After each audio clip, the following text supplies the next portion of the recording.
বাংলাদেশে প্রতিদিন ঘটে যাওয়া গুরুত্বপূর্ণ ঘটনা ও নানা তথ্য নিয়ে আলোচনা এবং বিশ্লেষণে TVN24 নিউজ নেটওয়ার্কের নিয়মিত আয়োজন আলোচনায় বাংলাদেশ অনুষ্ঠানে দর্শক আপনাদের স্বাগত জানাচ্ছি। আমি আশফাক আহমেদ। আজকের অনুষ্ঠানে আমাদের সাথে অতিথি হিসেবে যুক্ত আছেন কাউসার মাহমুদ, সিনিয়র সাংবাদিক ও তথ্যচিত্র নির্মাতা, এবং আমাদের সাথে আরও আছেন অর্থনীতি বিশ্লেষক সাইফুল হোসেন। আপনাদের দুজনকেই স্বাগত জানাচ্ছি আলোচনায় বাংলাদেশ অনুষ্ঠানে। আপনাদের সাথে আলোচনা শুরু করার আগে আমি কয়েকটি তথ্য একটু তুলে ধরব এবং এরপর আপনাদের সাথে আমি আলোচনায় শুরু করব। প্রথমে যে তথ্যটি আমি একটু তুলে ধরতে চাই তা হচ্ছে বাংলাদেশে একজনের শরীরে হিউম্যান মেটানিউমোভাইরাস যেটা HMPV শনাক্ত হয়েছে এবং এতে সতর্কতা জারি করেছে স্বাস্থ্য অধিদপ্তর। এক সংবাদ বিজ্ঞপ্তিতে অধিদপ্তর জানিয়েছে চায়না সহ উপমহাদেশের বিভিন্ন দেশে HMPV ভাইরাসের প্রাদুর্ভাব এবং তীব্রতা উদ্বেগজনকভাবে বৃদ্ধি পেয়েছে। বিশেষ করে 14 বছরের কম বয়সী শিশু এবং 65 বছর বা তার বেশি বয়সী ব্যক্তিদের মধ্যে এই রোগের সংক্রমণ বেশি দেখা যায়। সেই সঙ্গে দীর্ঘমেয়াদী স্বাস্থ্য সমস্যা যেমন হাঁপানি বা ক্রনিক অবস্ট্রাকটিভ পালমোনারি ডিজিজ, গর্ভবতী মহিলা ও দুর্বল রোগ প্রতিরোধ ক্ষমতা সম্পন্ন ব্যক্তিদের জন্য উচ্চ ঝুঁকি সৃষ্টি হতে পারে। HMPV একটি সংক্রামক রোগ এবং যেভাবে এটি ছড়ায় তার সঙ্গে সাদৃশ্য রয়েছে করোনার অর্থাৎ কোভিড ভাইরাসের। বিজ্ঞানীরা বলছেন করোনার মতোই হাঁচি কাশি আক্রান্ত রোগীর কাছাকাছি অবস্থান, করমর্দন এবং স্পর্শের মাধ্যমে ছড়ায় এই রোগটি। HMPV সংক্রমিত হলে সাধারণ জ্বর বা ফ্লুর মতো উপসর্গ দেখা যায়, সাথে কাশি, জ্বর, নাকবন্ধ এবং শ্বাসকষ্ট হতে পারে, সাথে চামড়ায় র্যাশ বা দানা দানা দেখা দিতে পারে। তবে কারো কারোর জন্য এসব উপসর্গ মারাত্মক হয়ে উঠতে পারে। তবে ভাইরাসটিকে নিয়ে এখনই আতঙ্কিত হওয়ার কিছু নেই বলে অভিমত চিকিৎসক ও রোগতত্ত্ব বিশেষজ্ঞদের। এবং এরপর যে তথ্যটি আমি একটু তুলে ধরতে চাই তা হচ্ছে ব্রিটেনের ক্ষমতাসীন লেবার পার্টির মন্ত্রী টিউলিপ সিদ্দিকিকে বরখাস্ত করার জন্য প্রধানমন্ত্রী স্যার কিয়ার স্টারমারের প্রতি আহ্বান জানিয়েছেন দেশটির বিরোধী দল কনজারভেটিভ পার্টির নেতা কেমি ব্যাডনেচ। এদিকে বাংলাদেশের অন্তর্বর্তী সরকার প্রধান উপদেষ্টা অধ্যাপক মোহাম্মদ ইউনুস বলেছেন টিউলিপের ব্যবহার করা সম্পত্তি নিয়ে তদন্ত হওয়া উচিত। বাংলাদেশ অবকাঠামো নির্মাণ প্রকল্প থেকে টিউলিপের পরিবার 3.9 বিলিয়ন পাউন্ড পর্যন্ত অর্থ আত্মসাৎ করেছে বলে অভিযোগ উঠেছে। সে সংক্রান্ত তদন্তে তার নামও এসেছে। এমন প্রেক্ষাপটেই আসলে টিউলিপকে বরখাস্তের আহ্বান জানান ব্রিটেনের যে কনজারভেটিভ পার্টির নেতা। এবং এদিকে আরেকটি বিষয় একটু যোগ করি এর সাথে, যে আগামী জাতীয় নির্বাচন দেশের ইতিহাসের সর্বকালের সেরা নির্বাচন অনুষ্ঠানের পরিকল্পনা করা হচ্ছে, এমনটা বলেছেন অন্তর্বর্তী সরকারের প্রধান উপদেষ্টা ডক্টর মোহাম্মদ ইউনুস। এটি বাংলাদেশে নিযুক্ত নরওয়ের রাষ্ট্রদূত হাকন আরাল্ট তার সঙ্গে বৈঠকের সময় একথা বলেছেন তিনি। পরবর্তী যে প্রসঙ্গটি তা আমি একটু তুলে ধরি তা হচ্ছে যে ক্ষমতাধরদের প্রশ্ন করে দায়বদ্ধতার মধ্যে নিয়ে আসার এখনই আদর্শ সময়, এমনটাই মনে করেন প্রধান উপদেষ্টার যে প্রেস সচিব শফিকুল আলম। অন্তর্বর্তী সরকার গণমাধ্যমের স্বাধীনতা খর্ব করবে না বলেও জানিয়েছেন তিনি, এমনটা তিনি বলেছেন। গণমাধ্যম বর্তমানে অকল্পনীয় স্বাধীনতা ভোগ করছেন, এমনটা তিনি মন্তব্য করেছেন প্রেস সচিব, এবং আরও বলেছেন যে আমার সমালোচনা করতে পারেন, প্রধান উপদেষ্টার সমালোচনা করতে পারেন, এমনকি উপদেষ্টাদেরও সমালোচনা করতে পারেন, কারণ গণতন্ত্রকে প্রাতিষ্ঠানিক করতে স্বাধীন গণমাধ্যমের প্রয়োজন আছে। আমরা সেজন্য যথাযথ পরিবেশ বজায় রাখার চেষ্টা করছি। এবং আরেকটি গুরুত্বপূর্ণ বিষয় এর সাথে যোগ করি, বিভিন্ন পণ্য সেবায় ভ্যাট বাড়লেও সাধারণ মানুষের উপর খুব বেশি প্রভাব পড়বে না, এমনটা মন্তব্য করেছেন প্রধান উপদেষ্টার যে প্রেস সচিব শফিকুল আলম। এবং তিনি এই ব্যাপারে বলেছেন যে বাংলাদেশে ট্যাক্স জিডিপির যে অনুপাত হার এটা 2021 সালের পর থেকে খুব নেমে যাচ্ছে। এই বছর 5 মাসে আমাদের ট্যাক্স ঘাটতি রয়েছে 42,000 কোটি টাকা। আমাদের টার্গেট ছিল 1,69,000 কোটি টাকা, সেটা হয়েছে 1,26,000 কোটি টাকার একটু বেশি। বাংলাদেশের গ্রোথের জন্য ট্যাক্সটাকে এক জায়গায় নিতে হবে, সেই পরিপ্রেক্ষিতেই কিছুটা ভ্যাট আরোপ করা হয়েছে। এই ছিল আরেকটি তথ্য। এবং আরেকটি তথ্য আমি তুলে ধরি, প্রয়োজনীয় সংস্কার করে চলতি বছরে জাতীয় নির্বাচন সম্পন্ন করা অত্যন্ত জরুরি, এমনটা বলেছেন বিএনপির মহাসচিব মির্জা ফখরুল ইসলাম আলমগীর। এবং EU এর রাষ্ট্রদূত মাইকেল মিলারের সঙ্গে বৈঠকের পর বিএনপির আমির খসরু মাহমুদ চৌধুরী সংবাদ ব্রিফিং করেন এবং তিনি আসলে এই অবস্থানের কথা জানিয়েছেন। তিনি বলেছেন যে বাংলাদেশের বর্তমান প্রেক্ষাপটে যে বিষয়গুলো গুরুত্বপূর্ণ, সবার মনে প্রশ্ন আছে, সেই বিষয়গুলো বিশেষভাবে আলোচিত হয়েছে। একটি হচ্ছে নির্বাচন, কবে নির্বাচন হতে যাচ্ছে, আমাদের ভাবনা কি, সংস্কারের ব্যাপারে যে আলোচনা হয়েছে সেই সংস্কারের ব্যাপারে আমাদের ভাবনা কি, মূলত নির্বাচনের রোডম্যাপ, এই বিষয়টা নিয়ে আলোচনা হয়েছে EU এর রাষ্ট্রদূতের সাথে। সবশেষ ছোট করে আরেকটি তথ্য দিই, সেটা হচ্ছে যে বাংলাদেশ ভারত সীমান্তে আন্তর্জাতিক আইন ভঙ্গ করে BSF এর কাঁটাতারের বেড়া স্থাপনের প্রতিবাদ জানাতে ঢাকায় নিযুক্ত ভারতীয় হাই কমিশনারকে তলব করেছিল পররাষ্ট্র মন্ত্রণালয় এবং এরই ধারাবাহিকতায় বাংলাদেশ স্থানীয় সময় রবিবার সশরীরে পররাষ্ট্র মন্ত্রণালয়ে হাজির হয়ে বিএসএফ এর কাঁটাতারের বেড়া নির্মাণের ব্যাখ্যা দিয়েছেন ভারতীয় হাই কমিশনার প্রণয় ভার্মা। পররাষ্ট্র সচিব মোহাম্মদ জসিম উদ্দিন বলেছেন যে সীমান্তে এখন যে পরিস্থিতি বিরাজ করছে তা একেবারেই অনাকাঙ্ক্ষিত। সম্প্রতি সীমান্তে বাংলাদেশের একজন নাগরিক প্রাণ হারিয়েছে। সব মিলিয়ে আমরা সীমান্ত পরিস্থিতি নিয়ে ভারতীয় হাই কমিশনারের কাছে গভীর উদ্বেগ জানিয়েছি। এই ছিল কিছু তথ্য। আমি চলে যাব আমাদের দুজন অতিথির সাথে আলোচনা। আমি শুরুতে একটু সাইফুল হোসেন আপনার কাছে আসতে চাই যে বিষয়টি নিয়ে, সেটি হচ্ছে যে আমরা যেটি দেখলাম যে 90টির বেশি অথবা বিভিন্ন জায়গায় বলা হচ্ছে শতাধিক পণ্য সেবায় ভ্যাট সম্পূরক শুল্ক বাড়াচ্ছে সরকার এবং এর মধ্যে ফল, জুস, বেভারেজ, তামাক পণ্য, রেস্তোরাঁ, মোবাইলের টক টাইম, ইন্টারনেট, নানা রকমের জিনিস রয়েছে, পণ্য সেবা রয়েছে। আমি খুব সহজভাবে আপনার কাছে যে জিনিসটা জানতে চাবো, এই প্রত্যেকটি জিনিসেরই মানুষের দৈনন্দিন জীবনের সাথে জড়িত। এই যে বিভিন্ন পণ্য ও সেবায় যে ভ্যাট বাড়বে, এতে করে সাধারণ মানুষের উপর আসলে কি প্রভাব পড়বে? যেমনটা প্রধান উপদেষ্টার প্রেস সচিব বলছেন যে এতে খুব বেশি প্রভাব পড়বে না, বাজারে কতটা প্রভাব পড়বে একটু বলবেন আমাকে? থ্যাংক ইউ ভেরি মাচ আমাকে আমন্ত্রণ জানানোর জন্য আজকের আলোচনায়। যে বিষয়টা আপনি উত্থাপন করেছেন খুবই জরুরি বিষয়, যে ট্যাক্স ইম্পোজ করা হয়েছে 90টার অধিক দ্রব্যের উপরে বা আইটেমের উপরে। প্রথম একটু বলে রাখা দরকার যে বাংলাদেশের অর্থনীতি একটা ক্রান্তিকাল অতিক্রম করছে। আমরা জানি যে গত 15-16 বছর দেশের উপর দিয়ে একটা স্ট্রিম রোলার গেছে, কারণ এখান থেকে প্রচুর টাকা বিদেশে পাচার হয়েছে, লুণ্ঠন হয়েছে, অর্থনীতিতে অনেক কাজ হয়েছে বটে, কিন্তু লুটপাটের মাত্রা অনেক বেশি। এর ফলে আমাদের অর্থনীতি দুর্বল হয়েছে, আমাদের ব্যাংকিং দুর্বল হয়েছে, আমরা একটা খুব বাজে অবস্থার মধ্যে পড়ে গেছি। তার মধ্যে নতুন যে সরকার কাজ শুরু করেছেন, এমন একটা পরিস্থিতিতে যখন অর্থনীতি খুব ভঙ্গুর, বৈশ্বিক অর্থনীতিও ভঙ্গুর এবং আমরা একটা দারুণ বড় মুদ্রাস্ফীতির মধ্য দিয়ে যাচ্ছি। ফুডের উপরে যে মুদ্রাস্ফীতি, এটা প্রায় 12%-এর কাছাকাছি। এবং আরেকটু বলে রাখা ভালো, এই যে মুদ্রাস্ফীতি, ইনফ্লেশন, এটা কিন্তু এক একজনের মুদ্রাস্ফীতি এক এক রকম। কারণ জাতীয় মুদ্রাস্ফীতি একরকম হার হয়, আর ব্যক্তিগত মুদ্রাস্ফীতির হার হয় আরো বেশি। কারণ যারা ধরেন অনেকগুলা 400, 450 বা তার অধিক পণ্যের একটা বান্ডেলের দাম বৃদ্ধির সাথে মুদ্রাস্ফীতি জড়িত, ন্যাশনালটা। কিন্তু আমি ধরেন 10টা পণ্য ভোগ করি, তার দাম বৃদ্ধির সাথে আমার মুদ্রাস্ফীতির হার জড়িত। তো এই হচ্ছে টোটালিটি, এই হচ্ছে আমাদের অর্থনীতির অবস্থা, এবং এই অবস্থায় সাধারণ মানুষ কিন্তু পর্যদস্ত। তার মধ্যে ট্যাক্স এটা ভ্যাট কি ভ্যালু অ্যাডেড ট্যাক্স, ট্যাক্সের হার বাড়ানো হয়েছে এই সময় কিন্তু মানুষজন আদৌ আশা করে নাই যে নতুন সরকার, অন্তর্বর্তীকালীন সরকার ট্যাক্স বাড়াবে। কারণ এটা মানুষের উপরে একবার সরাসরি তাদের খরচে, তাদের দৈনন্দিন খরচে প্রভাব ফেলে। কিন্তু আরেকটা দুঃখের বিষয় হচ্ছে, আমাদের এখানে ট্যাক্স জিডিপি যে ratio, which is very minimum, আমাদের নেইবারিং কান্ট্রিগুলোর চাইতে আমাদের ট্যাক্স জিডিপি রেশিও অনেক কম। ফলে গভর্নমেন্টের উপরে আইএমএফ এরও একটা চাপ আছে এই ট্যাক্স জিডিপি রেশিও বাড়ানো। কারণ আমরা যে ট্যাক্সের যে আমাদের বাজেটের যে খরচ, সেটা আসবে কোত্থেকে? এটা তো আসবে মূলত মানুষের কাছ থেকে যে ট্যাক্স আদায় করা হবে সেটা। তো ফলে ট্যাক্স বাড়ানো গভর্নমেন্টের একটা দরকার হয়ে পড়েছে, কারণ ট্যাক্স ইনকাম বাড়ানো দরকার। কারণ আমাদের বাজেটে যে পরিমাণ আর্নিং আসার কথা ছিল ট্যাক্স থেকে, তার চেয়ে অনেক কম এসছে। কিন্তু সেটা এই ট্যাক্সের আদায়টা বাড়ানোর জন্য এই যে ট্যাক্স ইম্পোজ করা নতুন করে, আমি মনে করি এখানে একটু গভর্নমেন্টের চিন্তা করার জায়গা ছিল। কেন জায়গা ছিল? কারণ আমাদের ট্যাক্সের এরিয়া বাড়ানো যায়। ভ্যাট নিবন্ধিত আছে প্রায় 5,25,000 লোকের ভ্যাটের নিবন্ধন আছে। সেখান থেকে গত বছর ভ্যাট এসছে প্রায় 3.5 লাখ লোকের কাছ থেকে, বাদ বাকি লোকজন ভ্যাট দেয় না। আচ্ছা, তারপরে কথা হচ্ছে কি, অনেক মানুষকে ভ্যাটের মধ্যে আনা যেত, অনেক ব্যবসাকে ভ্যাটের মধ্যে আনা যেত, সেটা আনা হয় না। দ্যাট ইজ ট্যাক্স ব্র্যাকেটটা বাড়ানো যেত। তার চাইতে বড় জিনিস হচ্ছে, যাদের আপনার ভ্যাট নাম্বার আছে, তাদের ওখান থেকে কিন্তু সঠিকভাবে ভ্যাট আদায় করা হয় না। আপনি দেখবেন যে আমরা যদি কখনো কোনো দোকানে যাই খেতে, আমাদের কাছ থেকে ভ্যাটের টাকা কেটে রাখে ঠিকই, কিন্তু যদি আপনি মানে খুব গ্রাসরুট লেভেলে আপনি হিসাব মানে যান ভিজিট করতে, বা তারা ট্যাক্স দেয় কিনা গভর্নমেন্টকে, ভ্যাট দেয় কিনা, দেখবেন যে সেখানে একটা ব্যাপক ফারাক।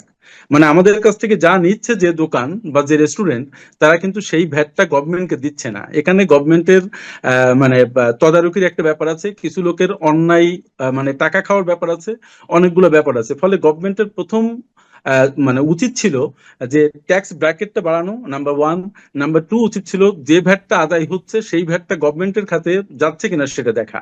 তা না করে হঠাৎ করে এই যে ট্যাক্স আরোপ করা প্রায় 90টার অধিক মানে পণ্যে, এটা মানুষের জীবনযাত্রায় অবশ্যই সমস্যা বাড়াবে। কিন্তু প্রধান উপদেষ্টার প্রেস সচিব উনি যেমন বলছেন যে না, এটা এই ভ্যাট আরোপ আপনার কোনো জনজীবনে বিশেষ কোনো প্রভাব ফেলবে না। আমি এখানে একটু মানে একটা বিষয় একটু বলতে চাই, জানি না এটা মানুষজন কিভাবে নিবে, যে সব কথা সবাই বলবে না। কেন? প্রধান উপদেষ্টার প্রেস সচিব, হি ইজ আ জার্নালিস্ট, উনি তো কোনো ইকোনমিস্ট না। এটা যদি ধরেন অর্থ উপদেষ্টা বলতেন, বা পরিকল্পনা উপদেষ্টা ইভেন বলতেন, তাহলে একটা একটা ব্যাপার ছিল যে তারা অর্থনীতি বুঝেন। একজন জার্নালিস্ট যখন এই কথা বলেন যে এটা কোনো মানে প্রভাব ফেলবে না, তখন আমাদের মনে মানে আমরা তো এটা জানি অ্যাজ ইকোনমিক অ্যানালিস্ট, বা আমরা যারা সাধারণ ভোক্তা, তারা তো জানি যে যখনই আপনি এই যেমন মানে হোটেলগুলোর উপরে, রেস্টুরেন্টগুলোর উপরে যখন আপনি 15% ট্যাক্স বাড়ালেন, এবং তারপরে আবার সম্পূরক ট্যাক্স আছে 10%, তার মানে 25% ট্যাক্স, তো এটা তো অবশ্যই ব্যবসাগুলোর উপরে দারুণ প্রভাব পড়বে। জি। হয়তো মানুষের একটা জিনিস ঘটবে, যে যারা বাইরে যেয়ে খেত, তারা হয়তো অনেক কম খাবে বাইরে যেয়ে, বা কিছুটা কমিয়ে দিবে। সাইফুল কিন্তু হোসেন, ঠিক ব্যবসার উপরে তো এটা ঠিক এই জায়গাটাতেই আমি আসবো আপনার কাছে, আমি ঠিক এই জায়গাটাতেই আসবো, এই যে বাইরে খাওয়া অথবা হোটেল রেস্তোরাঁর যে বিষয়টি বলছিলেন, এই প্রসঙ্গে আমি আপনার কাছে আসবো। আমি একটু কাউসার মাহমুদের কাছে যেতে চাই যে বিষয়টি নিয়ে, সেটা হচ্ছে যে এই যে বছরের, বাংলাদেশ অর্থ বছরের মাঝামাঝি সময় এসে যে হুট করে যে পণ্য সেবা এতগুলোতে আসলে মূল্য সংযোজন কর বাড়ানো, এবং আমরা যেটা দেখেছি যে পাশাপাশি ট্রাকে করে যে টিসিবির পণ্য বিক্রি, সেটিও বিভিন্ন জায়গায় বন্ধ হওয়ার একটি বিষয় রয়েছে, এবং এতে কিন্তু আমরা বিভিন্ন জায়গায় তীব্র প্রতিক্রিয়া দেখতে পেরেছি। রাজনৈতিক দল, এছাড়া অর্থনীতিবিদ এবং ভোক্তা পর্যায়েও মানে সরকারের প্রতি এক ধরনের, আমরা বলতে পারি অনেকে ক্ষোভ প্রকাশ করছেন, অথবা তারা এই বিষয়টিকে ভালোভাবে নিচ্ছেন না, সমালোচনা করছেন। এই যে সরকারের যে গ্রহণযোগ্যতা ছিল বা এখনো আছে 5 মাস আগে যে অবস্থায় ছিল, আপনি কি মনে করেন যে এই কাজগুলো, কারণ মানুষের যে একদম মৌলিক প্রত্যাশা তার মধ্যে একটা ছিল যে জিনিসপত্রের দাম কমবে, আইন শৃঙ্খলা পরিস্থিতি আরো উন্নত হবে, এইটাই আসলে মূল প্রত্যাশা, সেই জায়গা থেকে আপনি বিষয়টি কিভাবে দেখছেন কাউসার মাহমুদ? ধন্যবাদ। সাইফুল হোসেন খুবই চমৎকারভাবে বিশ্লেষণ করছিলেন যে এই ভ্যাটগুলো বা ট্যাক্সের র্যাকেট না বাড়িয়ে এই যে সাধারণ মানুষদের প্রতি কিংবা ক্ষুদ্র ব্যবসায়ী বা মাঝারি ব্যবসায়ীদের প্রতি এই যে ট্যাক্স ইম্পোজ করায় যে নেতিবাচক প্রতিক্রিয়া, সেটির সাথে আসলে আমিও একমত। এবং আমি একই সাথে আরো একমত সাইফুল হোসেন ভাই যেটি বললেন, যে যে কথা অর্থনীতির মানে বলা উচিত, অর্থনীতিবিদের বলা উচিত, যে কথা একজন বাজার বিশ্লেষকের বলা উচিত, সেটি আসলে প্রেস সচিবের কাছ থেকে আমরা যখন শুনি, তখন আসলে বুঝতে পারি যে যার যেটা দায়িত্ব সে সেটি পালন করছেন না। আপনি যদি দেখেন এই যে সরকার যে বান্ডেলগুলো দিয়েছে, এই বান্ডেলগুলোর ভিতরে যে পণ্যগুলোর কথা বলা হয়েছে, যে সেবাগুলোর কথা বলা হয়েছে, সেগুলোর ভোগী কিন্তু সাধারণ মানুষ। সেগুলো উচ্চবিত্তদের তেমন কোনো কিছু যায় আসে না, কিংবা যারা বড় ব্যবসায়ী তাদের কাছেও যায় আসে না। আমাদের দেশের একটা বিরাট সংখ্যক মানুষ যারা চাকরি করে, এবং তাদের কিন্তু বছরের মাঝামাঝি বেতন বাড়ানোর কোনো সুযোগ নেই, সরকারেরও নেই এবং বেসরকারি পর্যায়েও নেই। তাহলে এই মানুষগুলোর উপর যদি আপনি ট্যাক্স বাড়িয়ে দেন, ভ্যাট বাড়িয়ে দেন সাধারণ পণ্যের উপরে, তাহলে এটির প্রভাব পড়বে হচ্ছে তাদের দৈনন্দিন জীবনে। তাহলে হঠাৎ করে তাদের এই খরচের যোগানটা কে দিবে? এটি তো আসলে একটি সরকারকে বুঝতে হবে। আরেকটা বিষয় দেখেন যে গেল 15 বছরে, 17 বছরে আমাদের দেশের অর্থনীতির যে অবস্থাটা আমাদেরকে এতদিন ফুলিয়ে ফাঁপিয়ে বলা হতো, আমরা তো আসলে জানলাম যে ভেতর থেকে আসলে সেটি একটা শুভঙ্করের ফাঁকি। এবং এই যে জুলাই পরবর্তী যে রাজনৈতিক পট পরিবর্তনের কারণে অনেক আমদানি রপ্তানিতে একটা ব্যাহত অবস্থা হয়েছে, এবং ডলারের দাম বৃদ্ধি হয়েছে, বৈশ্বিক রাজনীতিতে একটা পরিবর্তন হয়েছে, এই সব কিছু মিলিয়ে সামনে রমজান মাস, সামনে ঈদ, এবং এই সময় এমনিতেই আমরা দেখেছি যে আমাদের দেশের যে বাজারের যে ট্রেন্ড, তাতে হচ্ছে যে পণ্যের দাম সবসময় ঊর্ধ্বমুখী থাকে। কখনোই আমরা এটিকে নিয়ন্ত্রণে দেখি নেই, এবং বাজার ব্যবস্থাপনাটাও খুবই কিন্তু ভঙ্গুর। তো এইসব জায়গায় নজর না দিয়ে ট্যাক্স এবং ভ্যাটের আদায়ের যে পদ্ধতি, সেইখানে সংস্কার না করে আপনি এরকম একটা বান্ডেল দিয়ে দিলেন এবং বললেন যে এতে কোনো রকমের কারো কোনো অসুবিধা হবে না। এটি আমি মনে করি যে বিগত সরকারগুলো এই যে ক্ষমতাসীন থাকার ফলে যে ধরনের উচ্চারণ করে, যে ধরনের মানে এক ধরনের সান্ত্বনা পুরস্কার দেয়, এটা আমাদের সাধারণ জনগণের জন্য সেরকমই একটা সান্ত্বনা পুরস্কার, যেটি আসলে কোনো গভীর বিবেচনা বোধ কিংবা কোনো মমত্ব বোধ নেই। এবং একই সাথে দেখেন, আমরা দেখেছি বিগত সময়গুলোতে দেখেছি যে টিসিবির পণ্য ভোগ করছেন একেবারেই প্রান্তিক জনগণ, এবং অনেকেই মানে দ্রব্যমূল্য স্ফীতির কারণে একটা নিম্ন মধ্যবিত্ত ঘরের মানুষরাও কিন্তু লাইন ধরে দাঁড়িয়ে তারা এই পণ্যগুলো নিতেন। নিতেন এই কারণে নিতেন, কারণ তাদের যে আয় সেই তারা কুলাতে পারছিলেন না। কিন্তু আপনি কি করলেন, মাঝপথে এটাও বন্ধ হয়ে গেল। হ্যাঁ, এটাও তাহলে এই যে যে অসুবিধা, সরকার কিন্তু, আমি বলবো সরকার কিন্তু মানুষের ভিতরে একটু একটু করে ক্ষোভের সৃষ্টি করছে। এই একটু একটু করে ক্ষোভের সৃষ্টি করার মূল একটা বড় বিষয় হচ্ছে আসলে দ্রব্যমূল্যের এই যে বিষয়গুলো। এবং একই রকম ভাবে আমরা যদি দেখি পাশাপাশি, আমি জানি না এটা প্রাসঙ্গিক কিনা এই উদাহরণটা, আমরা দেখলাম যে বৃহৎ যে ব্যবসায়ীগুলো, যে কলগমরেট ব্লিডিং একেবারে পাহাড় সমান বটবৃক্ষর মতো যে ব্যবসায়ীগুলো, তারা গেল সরকারের সময় যে নানান রকম সুবিধাগুলো নিয়েছে, আবার আমরা দেখছি যে এই পট পরিবর্তনের সাথে সাথে তারা আসলে মিলে যাচ্ছে, একই রকম ভাবে যে মিলে যাচ্ছে। এখন এতে সাধারণ মানুষ বা সাধারণ জনগণ আসলে কি বার্তা পাচ্ছে, যে আমরা যারা খুবই সাধারণ, যারা আসলে পরিবর্তন চেয়েছি, যারা আসলে অভ্যুত্থানে অংশগ্রহণ করেছি, তাহলে এই অংশগ্রহণকারী মানুষের ভিতরে তো শুধুমাত্র 1-2% মানুষ নাই, সাধারণ আপামর জনসাধারণ আছে। তো তাদের আসলে জীবন যাপনের কিংবা প্রাত্যহিক যে কেনা বেচা, সেগুলির মধ্যে আসলে তেমন কোনো পরিবর্তন নাই। এবং আমি বলবো এটি আসলে যদি ঠিকঠাক মতো নিয়ন্ত্রণ করা না যায়, যদি জনগণের পয়েন্ট অফ ভিউ থেকে আসলে বিষয়গুলি না দেখা হয়, শাসকের পয়েন্ট অফ ভিউ থেকে যদি আমরা এগুলো দেখতে থাকি, তাহলে সমস্যা আরো বাড়বে বলে আমার কাছে মনে হচ্ছে। জি, কথা মতো আপনাকে ধন্যবাদ সাইফুল হোসেন। আমি আপনার কাছে একটু আসতে চাই, যে বিষয়টি নিয়ে আপনি বলছিলেন, আমি একটু ওই জায়গাটাতে আসি, যে এই যে মূল্যস্ফীতি ও মানুষের দুর্ভোগ কমাতে ভ্যাট ও সম্পূরক শুল্ক বৃদ্ধির সিদ্ধান্ত প্রত্যাহারের দাবি জানিয়েছে consumers association of Bangladesh, CAB, চট্টগ্রাম বিভাগ ও নগর কমিটির নেতারা। এবং আরেকটু বলি যে হোটেল ও রেস্তোরাঁ সেবায় সরকার ভ্যাট বৃদ্ধির যে পরিকল্পনা তা পুনর্বিবেচনা না করলে ধর্মঘটের হুমকি দিয়েছে বাংলাদেশ রেস্তোরাঁ মালিক সমিতি। আপনি বলছিলেন যে মানুষ বাহিরে যেয়ে খাওয়া কমিয়ে দিবে, রেস্টুরেন্টের রেস্তোরাঁ মালিকরা তো ধর্মঘটের হুমকি দিচ্ছে। এই ক্ষেত্রে আপনি বিষয়টি শুধু যে ব্যক্তি পর্যায় থেকে মূল্য বৃদ্ধি পাচ্ছে অথবা বাজারে বেশি দাম দিয়ে কিনতে হবে তা না, ব্যবসায়িক ক্ষেত্রে আমরা যেটি দেখতে পাচ্ছি যে এর একটি প্রভাব আসলে পড়তে যাচ্ছে। এই বিষয়টির ব্যাপারে আপনি কি বলবেন সাইফুল হোসেন? না, আমি যেটা তখন বলা শুরু করেছিলাম সেটা হচ্ছে যে আসলে ইকোনমিতে কিন্তু ছোট ছোট ট্রানজেকশন, অসংখ্য লক্ষ লক্ষ ট্রানজেকশন মিলিয়ে টোটাল ইকোনমিটা আবর্তিত হয়। তো মানে বাংলাদেশের মানুষের কিন্তু অনেকের প্রয়োজনে এবং অনেকে ধরেন শখের বসে রেস্টুরেন্টে খায়, বেশিরভাগ মানুষজন প্রয়োজনে খায়। অনেক মানুষজন তারা বাসা থেকে চলে আসে, আসার পরে আর দুপুরে বাসায় যেতে পারে না, তারা তখন বাইরে খায়, রেস্টুরেন্টে খায়। তো এখন এই এই যে বাইরে মানুষজন খায়, তার মানে ফুডের একটা ডিমান্ড আছে, তার উপরে বেস করে রেস্টুরেন্ট ব্যবসাটা ভাইব্রান্ট হয়েছে।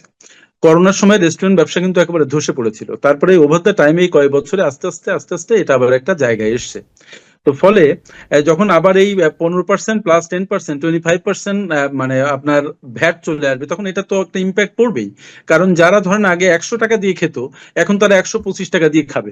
তার মানে এই যে 25 টাকা কোথায় পাবে? তা ওই যে কাউসার মাহমুদ সাহেব যেটা বলছিলেন যে আসলে তো হঠাৎ করে তো কারো ইনকাম বাড়ছে না, but because of the pressure of inflation সবার রিয়েল ইনকাম কমছে। তাহলে রিয়েল ইনকাম আপনার কমে যাচ্ছে, মানে টাকার মানে তার পার্চেসিং পাওয়ার কমে যাচ্ছে। আর সেই ক্ষেত্রে এদিকে ভ্যাট দিয়ে আবার আমাকে অনেক টাকা পরিশোধ করতে হচ্ছে, তাহলে এটার ইম্প্যাক্ট হচ্ছে প্রত্যেকের জীবনতে পড়ছে। পাশাপাশি যেসব ব্যবসাগুলা মানে তারা এই কাস্টমারের উপরে বেস করে তারা তাদের ব্যবসা পরিচালনা করছে, ফলে তাদের সেল কমে যাবে, তাদের এমপ্লয়মেন্ট কমে যাবে, মানে টোটাল ইকোনমিতে একটা হযবরল অবস্থা তৈরি হবে। যারা বলছে যে এটা এটা ইকোনমিতে বিশেষ কোনো প্রভাব ফেলবে না, তারা না চিন্তা করেই বলছে, কারণ অবশ্যই প্রভাব ফেলবে। আমি যেটা বলতে চাচ্ছিলাম যে এই প্রভাব এড়ানো যেত যদি আমরা ট্যাক্স ব্র্যাকেটকে বাড়িয়ে দিতাম, বেশি মানুষকে আমরা ট্যাক্সের মধ্যে নিয়ে আসতে পারতাম, বেশি রেস্টুরেন্টকে ট্যাক্সের মধ্যে নিয়ে আসতে পারতাম। যেমন দেখেন, ট্যাক্স ট্যাক্স কিন্তু একসময় 10% ছিল, পরে কমে কিন্তু মানে ভ্যাট যেটা 10 মানে রেস্টুরেন্টের ক্ষেত্রে 10% থেকে 5% করা হয়েছিল। 5% যখন করা হয়েছিল তখন কিন্তু ভ্যাটের আদায় অনেক বেড়ে গেছিল। তার মানে আমার কথা হচ্ছে কি, আদায়টা কনফার্ম করা দরকার, বাড়ানোটা সলিউশন না। যদি আদায়টা কনফার্ম করতে পারি এবং এই ব্র্যাকেটটা বাড়াতে পারি, দুটো জিনিস, আদায় কনফার্মেশন করা, কনফার্ম করা, ব্র্যাকেটটা বাড়ানো, তখন অনেক মানুষ আপনার ভ্যাট দিবে, তখন ভ্যাটের পরিমাণ অনেক বাড়বে। গভর্নমেন্টের সেদিকে মানে দৃষ্টি দেওয়া দরকার ছিল, জবাবদিহিতার মানে অংশটা দেখা দরকার ছিল। জি তাহলে হতো কি, এই যে একটা অসন্তোষ এবং এতগুলা ব্যবসা হুমকির মুখে পড়বে, এইটা তাহলে হতো না। এবং এই যেটা আপনি বলছিলেন আশফাক, যে মানে তারা এখন আন্দোলনের হুমকি দিচ্ছে, আসলে হুমকি কেন, এটা দিবে তারা, তাদের তো কোনো উপায় নেই। আর যারা এই যে অবিবেচকের মতো বলছে যে এটা কোনো ইম্প্যাক্ট ফেলবে না, এটা খুবই একটা খারাপ কথা। বরং তারা তাদের আরো নমনীয় ভাবে এটা বলা উচিত যে এটা অল্প একটু হয়তো ইম্প্যাক্ট ফেলবে, কিন্তু আপনারা যদি কষ্ট করে মানিয়ে নেন, এটা মানে ল্যাঙ্গুয়েজ হতো, এটা হতে পারতো। জি তাতেই যে আপনার মানুষের মানে সহ্য ক্ষমতা বেড়ে যেত তা নয়, কিন্তু তাদের অ্যাপ্রোচটাও ঠিক নাই আমি মনে করি। জি সাইফুল এই হোসেন, ট্যাক্সকে রিকনসিডার করা উচিত। জি ধন্যবাদ। আমাকে একটি বিরতি নিতে হবে সাইফুল হোসেন, আমি বিরতি থেকে ফিরে আপনাদের সাথে এই সংশ্লিষ্ট বিষয় এবং আরও বেশ কিছু বিষয়ে নিশ্চয়ই আলোচনা করব। দর্শক, আলোচনায় বাংলাদেশ অনুষ্ঠানে নিচ্ছি ছোট্ট একটি বিরতি, সাথেই থাকবেন। TBN 24 টেলিভিশন দেখতে আজই কল করুন 7187776556। লগ ইন করুন www.totalcablebd.com। দর্শক, আলোচনায় বাংলাদেশ অনুষ্ঠানে আপনাদের আবারও স্বাগত জানাচ্ছি। আমাদের সাথে আছেন দুজন অতিথি। আমি সরাসরি প্রশ্নে চলে যাব। আমি একটু সাইফুল হোসেন আপনার কাছেই আসি শুরুতে, আবার যে বিষয়টি নিয়ে আমরা এখন আরেকটু নতুন একটা অ্যাঙ্গেল একটু যোগ করি এবং আরেকটু বড় পরিসরে একটু দেখি বিষয়টা। আমি আসি আপনার কাছে। জিনিসটি হচ্ছে যে খুচরা যন্ত্রাংশ সহ পূর্ণাঙ্গ freezer, refrigerator, motorcycle, air conditioner, compressor তৈরি করা যে শিল্প প্রতিষ্ঠানে ব্যবসা থেকে অর্জিত আয়ের ওপর প্রদেয় আয়কর 20% নির্ধারণ করেছে সরকার। এনবিআর চেয়ারম্যান আব্দুর রহমান খান স্বাক্ষরিত প্রজ্ঞাপন সূত্রে তথ্য জানা গেছে। এই পরিবর্তন 2025-26 অর্থবছর থেকে কার্যকর হবে। বর্তমানে এ ধরনের শিল্প তাদের আয়ের ওপর 10% কর দিচ্ছে এবং আমরা যদি দেখি চড়া সুদহার, জ্বালানি সংকট, সেই সঙ্গে গ্যাস বিদ্যুতের মূল্য আবারও বৃদ্ধির পায়তারার খবরে কপালে দুশ্চিন্তার ভাঁজ ব্যবসায়ীদের। তাদের দাবি, দেশে এখন ব্যবসার পরিবেশ নাই। তারা রোববার দিন গভর্নরের সঙ্গে দেখা করেছেন এবং গভর্নরের সঙ্গে দেখা করে ব্যবসা গুটিয়ে নেয়ার জন্য এক্সিট পলিসি চেয়েছেন তারা। এই ব্যাপারে আপনি কি বলবেন সাইফুল হোসেন? ব্যাপার হচ্ছে, ব্যবসার জন্য একটা পরিবেশ তো অবশ্যই লাগে। এখানে আইন শৃঙ্খলা পরিস্থিতি ভেঙে পড়েছে, আস্তে আস্তে সেটা সেটা হয়তো খানিকটা রেস্টোর হচ্ছে, কিন্তু এখনো পুরোপুরি রেস্টোর হয় নাই। ব্যবসায়ীরা আপনার ব্যাংকিং সাপোর্ট কিন্তু পর্যাপ্ত পাচ্ছে না। এসএমই মানে ছোট ছোট ব্যবসাগুলা পর্যাপ্ত না পাওয়ার কারণ হচ্ছে বাংলাদেশ ব্যাংকের কন্ট্রাকশনারি মনিটারি পলিসি। তার মানে এখন সবকিছু মিলিয়ে দেশে কিন্তু আসলে ব্যবসায়ের যে খুব পজিটিভ কোনো পরিবেশ আছে বা কোনো পরিবেশ খুব উন্নত হয়ে গেছে, এমন কোনো ব্যাপার কিন্তু না। এখন এই মধ্যে ধরেন ব্যবসায়ীরা এই যে সমস্যা, এটা কিন্তু এখন ফেস করা শুরু করছে তাই না, করোনা থেকে মূলত শুরু হয়েছে। এর মধ্যে আবার মানে ট্যাক্সের ইস্যু, ফলে ব্যবসায়ীদের যাওয়ার তো আসলে কোনো জায়গা নেই। তাদের একে তো তারা ফান্ড পাচ্ছে না for making business, rate of interest বেড়ে যায়, তাদের বিজনেস কস্ট বেড়ে গেছে। ভ্যাট যখনই ইম্পোজ হবে তখন এটা বিজনেস কস্টকে বাড়াবে, প্রোডাক্টের কস্ট বেড়ে যাবে। তো সার্বিকভাবে যখন কস্ট বাড়বে তখন সেটার মানে ডিমান্ড কমে যাবে। ডিমান্ড কমে গেলে তাদের সেল কমে যাবে। এটা একটা আরেকটার সাথে খুবই বেশি সম্পৃক্ত। ফলে তারা এখন উপায় না দেখেই হয়তো এই কথাটা বলছে, তারা ব্যবসা গুটিয়ে নিতে বাধ্য হবে। কারণ তাদের যে ব্যবসায়ের যে burden, that is interest cost সহ আপনার সবকিছু তো পরিশোধ করতে হবে, ঋণগুলো পরিশোধ করতে হবে। তো তারা যদি আপনার মানে ব্যবসার টাকা উঠাতে না পারে, তারা যদি তাদের মানে প্রোডাকশন ফ্লোটা ঠিক রাখতে না পারে, যারা ইম্পোর্ট করছে তারা তাদের ইম্পোর্টের ফ্লো ঠিক না রাখতে পারে, তাহলে তারা কর্মচারীদের বেতন দিতে পারবে না।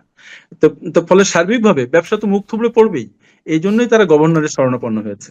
হয়তো হুম। হয়তো মানে সরকারেরও অনেকগুলো অল্টারনেটিভ ওয়ে হয়তো চিন্তা করার ছিল, তারা হয়তো সেদিকে না যে তারা এটা মনে করছে যে ট্যাক্স বাড়িয়ে দিলে এটা একটা সহজ পথ।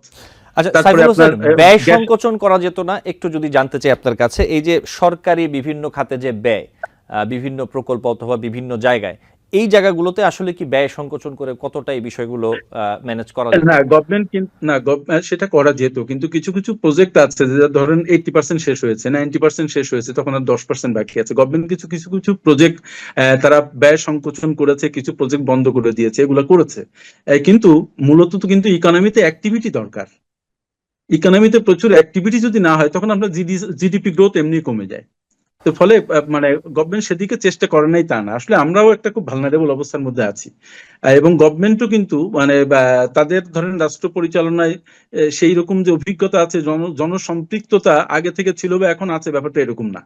ফলে তারা খুব স্ট্রেট কোনো মানে ইকোনমিক পলিসি যেটা যেটা ধরেন ওয়ার্ল্ড ব্যাংক আইএমএফ সাপোর্ট করবে বা পছন্দ করবে সেই ধরনের পলিসিতে যাচ্ছে।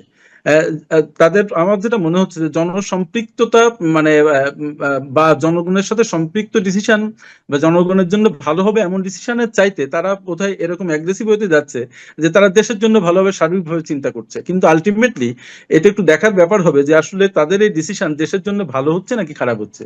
যদি জনগণের জন্য খারাপ হয় তাহলে আলটিমেটলি এটা দেশের জন্য খারাপ হবে। জি, সাইফুল হোসেন আপনাকে ধন্যবাদ। আমি আসবো আবার আপনার কাছে। আমি একটু কাউসার মধ্যে আপনার কাছে আসতে চাই একই বিষয় নিয়ে, যেমনটা সাইফুল হোসেন বলছিলেন যে ব্যবসা বাণিজ্যের পরিবেশের বিষয়টি নিয়ে।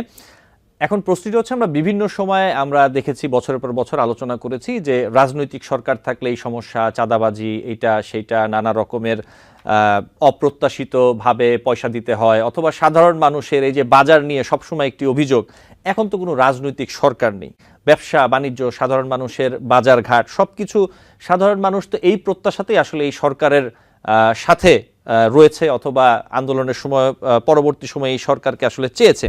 তো এই যে পরিবেশটি আসলে নাই কেন, এই পরিবেশটি না থাকার পেছনে আপনার কি কারণ মনে হয়? যেমনটা সাইফুল হোসেন বলছিলেন, কেন পারছে না সরকার এই জায়গাটা প্রতিষ্ঠা করতে?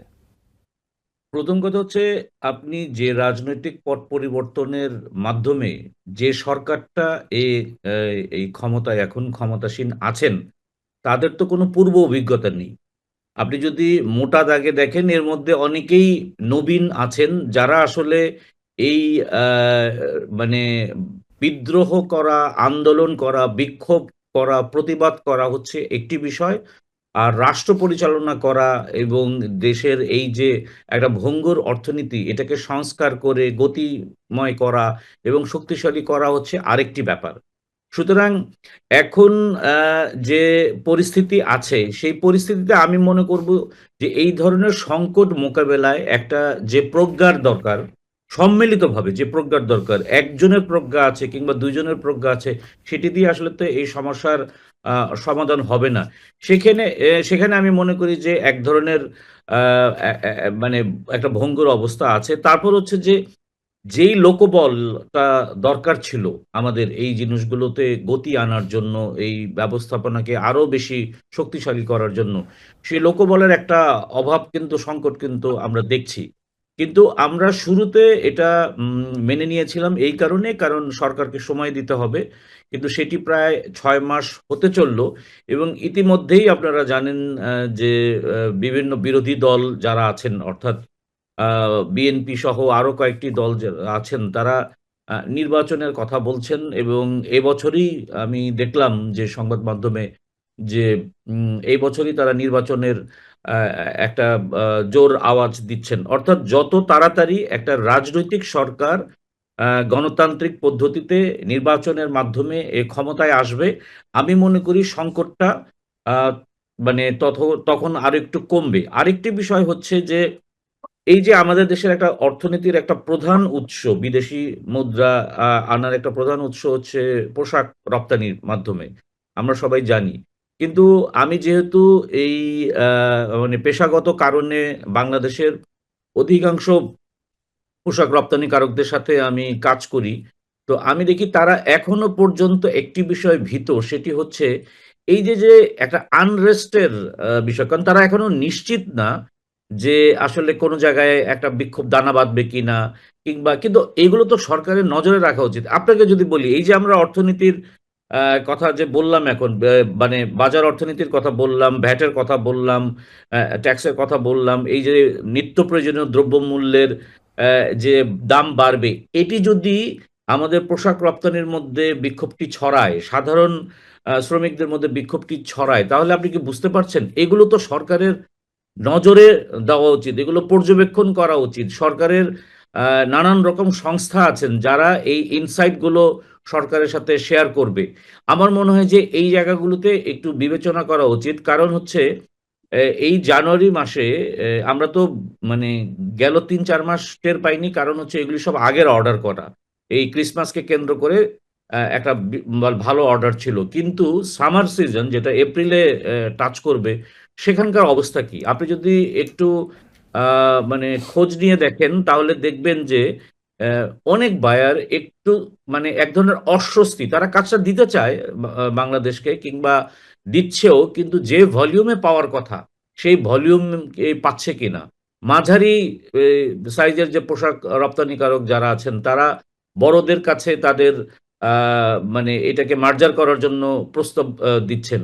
তো সব মিলিয়ে আমি মনে করি যে এই বিষয়গুলো মানে বিবেচনায় আনা উচিত, এবং এটাকে যত তাড়াতাড়ি একটি গণতান্ত্রিক পদ্ধতিতে একটি রাজনৈতিক সরকারের কাছে এটাকে ক্ষমতাটা হস্তান্তর করা যায়, আমার মনে হয় ততই মঙ্গল। কারণ হচ্ছে সংস্কার করতে গেলে সাধারণ মানুষ কিন্তু এই অর্থনীতির মারপ্যাঁচ বোঝে না। তারাই এই এই যে আমাদের সুশীলরা যেই পদ্ধতিতে আমাদেরকে বোঝাতে চায়, সেটিও তারা বোঝে না। তারা বোঝে তাদের জীবনমানের পরিবর্তন কিনা, তারা বাজারে যাবে, তাদের যে আয় আছে সেটি অনুযায়ী তারা স্বাচ্ছন্দ্যে ব্যয় করতে পারবে কিনা, তাদের জীবনের মানের উন্নতি হবে কিনা। সেটি আমরা যদি করতে চাই, তাহলে আমরা কিন্তু দৃষ্টান্ত দেখতে হবে আমাদেরকে। জি আমরা শুধুমাত্র যদি এই দৃষ্টান্তগুলোর যদি অভাব হয়, তাহলে আসলে জনজীবনের মধ্যে একটা অস্বস্তিকর অবস্থা জি আসবে। কাস্টমার আপনাকে ধন্যবাদ। আমি একটু সাইফুল হোসেন আপনার কাছে একই প্রশ্ন নিয়ে একটু আসি, যে বিষয়টি যে সার্বিকভাবে যদি আমি অর্থনীতির জায়গাটা বলি, বর্তমান বাংলাদেশের বিগত সময় থেকে শুরু করে এই সরকার দায়িত্ব নেওয়ার পরবর্তীতে যেই চেষ্টাগুলো করছে, কিন্তু শুধু রাজনৈতিকভাবে নয়, আইন শৃঙ্খলা পরিস্থিতি সব কিছু মিলিয়েই এই অর্থনৈতিক জায়গাটাতে ব্যবসায়ী থেকে শুরু করে সাধারণ মানুষ তাদের আস্থাটা আসলে কি অর্জন করতে পারছে অন্তর্বর্তীকালীন সরকার, নাকি তারা আসলে হোঁচট খাচ্ছে? এবং এখানে কি করণীয় আপনার মনে হয়, যে কোন স্টেপগুলো নিলে অন্তর্বর্তী সরকার আসলে সাধারণ মানুষের আস্থা এই জায়গাটাতে, এবং এই যে ব্যবসায়ী যারা আছেন, যারা বলছেন যে ব্যবসা গুটিয়ে নিব, অথবা যারা বিভিন্ন কঠোর হুঁশিয়ারি দিচ্ছেন, এই জায়গাগুলো নিয়ে কি তারা কেন বসছেন না, অথবা তারা বসে কতটা সেটেল করেছেন দায়িত্ব নেওয়ার পর থেকে? এ ব্যাপারে আপনি কি বলবেন? ব্যাপার হচ্ছে যে বর্তমান সরকারের কাসর সাহেব যেটা বললেন, যে বর্তমান সরকারের মধ্যে তো অনভিজ্ঞতার ব্যাপার আছে রাষ্ট্র পরিচালনার, সেটা একটা ব্যাপার। নাম্বার 2 হচ্ছে যে আমরা একটা মানে ওনারা কিন্তু একটা ভঙ্গুর অর্থনীতি পেয়েছেন, এটা চরমভাবে ভঙ্গুর অর্থনীতি। কিন্তু এরকম না যে আজকে একটা স্টেপ নিলেন, কালকেই স্টেপটা দৃশ্যমান হলো। ধরেন ইনফ্লেশনের যে ইনফ্লেশনের ইস্যুটা কিন্তু গভর্নর যখন বাংলাদেশ ব্যাংকের দায়িত্ব নিলেন, তখন বলছিলেন যে এটা কিন্তু মিনিমাম 6 মান্থস লাগবে, কারণ ইকোনমিক একটা স্টেপ আজকে নিবেন, অনেকদিন পরে সেটা ভিজিবল জি হবে। সাইফুল হোসেন, সেটা অবশ্যই, কিন্তু আমি যেটা আপনার কাছে আসলে জিজ্ঞেস করতে চাচ্ছি, যে যারা বলছেন যে আমরা ব্যবসা গুটিয়ে নিব, কেন তারা ব্যবসা গুটিয়ে নিবেন? এই বিষয়টা না আসলে না, কেন কেন এটা নিয়ে আমি একটু আগেও কথা বলেছি, ব্যবসা গুটিয়ে নিবেন কেন। তারা বলছিলাম যে ধরেন ইন্টারেস্ট কস্ট একটা ব্যাপার, ফান্ডের অ্যাভেলেবিলিটির একটা ব্যাপার, গ্যাস পাওয়ার একটা ব্যাপার, তারপরে মানে যারা কর্মচারী তাদের অপারেশন মানে কস্ট মানে মিট করার একটা ব্যাপার। তো এই সবগুলো যে কস্ট, এটা তো তার রেভিনিউ থেকে আনতে হবে। তো যখন তারা রেভিনিউ আর্ন করতে পারছে না, এবং ভবিষ্যতে দেখছে যে না, যে গভর্নমেন্ট যে স্টেপ গুলো নিচ্ছে সেটা রেভিনিউ আর্নিং এর জন্য মানে ঠিক হবে না, বরং আরো তারা বিপদের মধ্যে পড়বে, তখন অবশ্যই তারা একটা থ্রেট বা একটা আলোচনার দ্বার উন্মুক্ত করার জন্য তারা গভর্নমেন্টকে এটা বলবে। কারণ তাদের সামনে কিন্তু কারণ আমরা জানি, দেখেন যখন করোনার সময়ে একটা মানে অর্থনীতির একটা ভঙ্গুর অবস্থা এসেছিল, তখন যারা গার্মেন্টস ওনার বা অন্যান্য ব্যবসায়ীরা, তারা কিন্তু মানে স্টিমুলাসের একটা মানে প্যাকেজ পেয়েছিল, তার মানে গভর্নমেন্টের কাছে চাইলেই কিন্তু পাওয়া যায়, সেটাও একটা ব্যাপার যে গভর্নমেন্টকে যদি কিছু বলা হয় গভর্নমেন্ট তখন শুনবে। আবার মানে বর্তমানে বাংলাদেশে এইসব ব্যবসায়ীরা তো তখনও ব্যবসা করছে, ফলে তারা তারা তারা কিন্তু এটা জানে যে গভর্নমেন্টকে কিছু বললে গভর্নমেন্ট শুনে, ফলে গভর্নমেন্টকে তারা এটা বলবেও। তার মানে গভর্নমেন্টকে বলে বাংলাদেশ ব্যাংক বা গভর্নমেন্টের অন্যান্য অর্গানগুলো যখন ব্যবসায়ীদের সাথে বসবে, একটা ডিসকাশনের টেবিলে তারা বসবে, তখন তখন তাদের মধ্যে গ্রিভেন্সেস কমবে বা তারা তারা কিছু প্রশ্ন রেজ করবে, তখন গভর্নমেন্ট ট্যাক্স কমানোর বিষয়ক বা একটা পথে তারা যাবে। কিন্তু আমরা এখনো এই যে এর মধ্যে মানে ব্যবসায়ী সংগঠনগুলোর সাথে মানে বর্তমান গভর্নমেন্টের আপাতত কয়েকদিনের মধ্যে কোনো বসার কোনো কিছু আমরা পত্রিকাতে পাইনি। হয়তো এই বসার দরজাগুলো আস্তে আস্তে খুলবে এবং খোলা দরকার। কারণ যদি তারা বন্ধ করে দেন ব্যবসা, আসলে বন্ধ করবেন না, যদি বন্ধ করতে বাধ্য হন তাহলে আমাদের এই ভঙ্গুর অর্থনীতি আরো ভঙ্গুরতার মধ্যে পড়বে।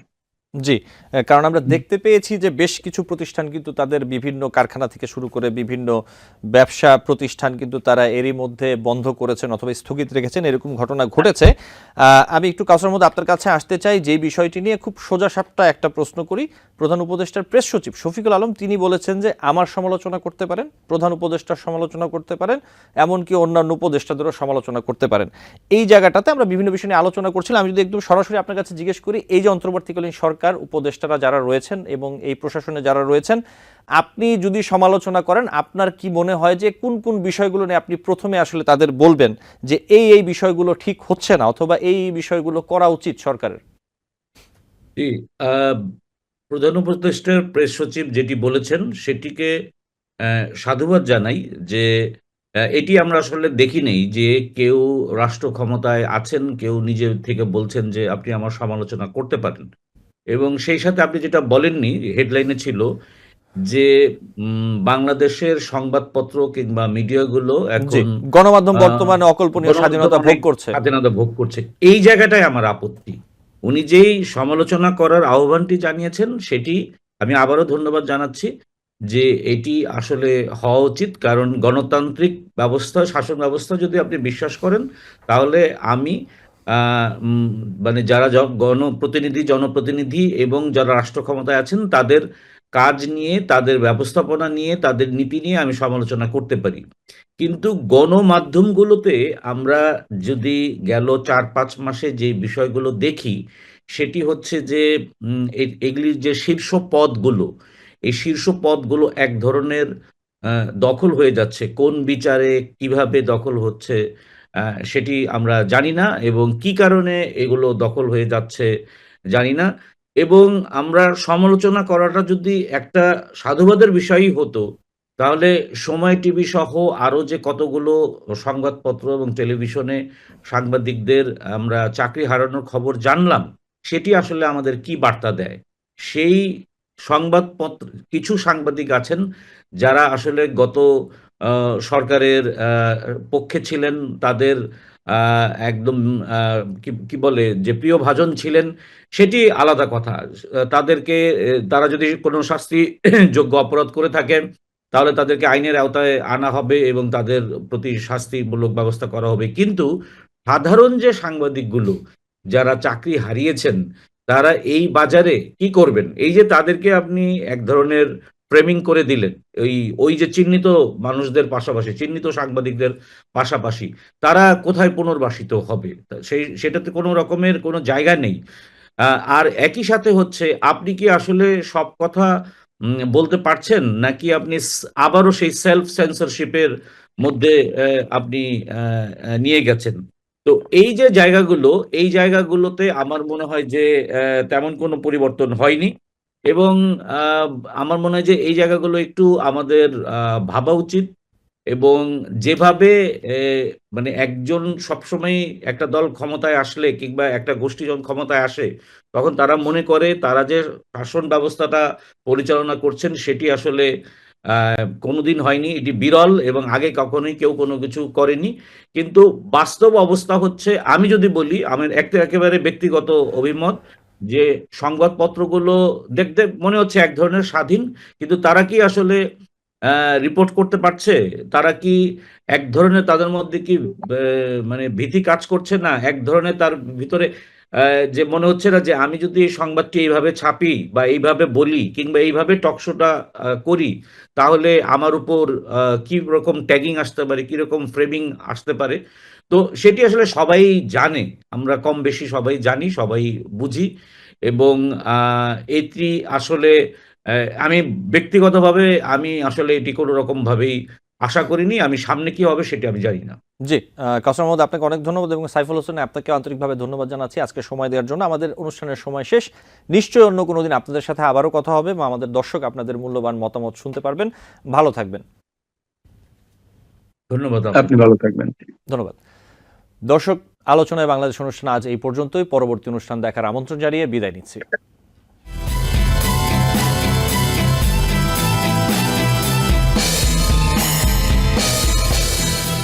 টিবিএন 24 টেলিভিশন দেখতে আজই কল করুন 7187776556। লগ ইন করুন www.totalcablebd.com।